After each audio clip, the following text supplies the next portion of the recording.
Hello， 大家好，又係我 Sonic 咧，帶大家捐窿捐罅去揾好嘢食嘅時候啦。今日咧嚟到灣仔呢個地方喎，佢咧有一個地標啦，就係合和中心啦。而合和中心咧新開咗咧有一間酒店，而酒店下面咧仲有一條美食街喺度喎。而呢條美食街咧仲有一間新嘅火鍋店喎。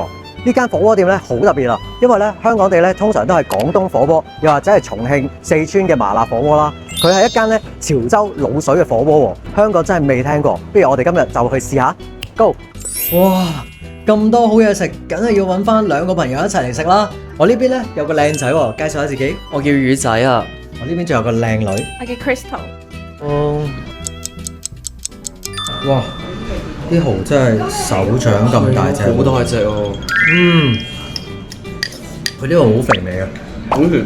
正。不如我哋試下嗰個咩個心隔離嗰個做煎鵝。哇！飆到佢係做煎真係。愛脆內軟。好好味。獅頭鵝肉，仲有滷水啊！呢度出名嘅滷水。佢啲鵝肉咧好有嚼口啊。係滷到啱啱好。啱係幾入味。呢個係我哋獅頭鵝粉乾啦，咁碌完之後咧4分鐘左右就 OK 嘅啦，唔使太熟。就係我中意食鵝肝喎，可以再點下啲汁喎，好鮮啊，好新鮮嘅鵝肝嘅感覺。哇，Q 彈喎。哇，好爽口喎，同埋好滑喎。白秒鵝腸先，好肥美啊。好爽口喎，超爽口。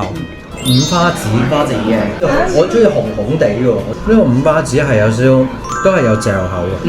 魚仔，你覺得個湯底啦，同埋其他食材，你覺得點呢？我覺得個湯底好特別，未試過嘅喺大陸嗰邊，喺香港亦都未試過咯。其實咁多個食材裏面咧，我覺得我最欣賞嘅應該係鵝腸，因為咧個鵝腸浸完之後，我其實本身唔係好食內臟嘅，我都覺得好易入口。聽講你處男下海喎，係食我第一次食，鵝腸真係第一次食鵝腸，嗰個油脂嘅味都好出啦，然之後好爽口，我覺得好特別，好好味。Crystal 你覺得呢？超好食咯！呢間鋪頭啲嘢食，因為佢好大份之餘啦，好抵食，好多。好適合一大班 friend 過嚟食。我自己都平時都好中意潮州打冷啊，甚至乎呢，我其實以前我開過潮州嘅小食店嘅。咁啊食嗰啲菜茶啊、小米餃啊，總之就係潮州嘢。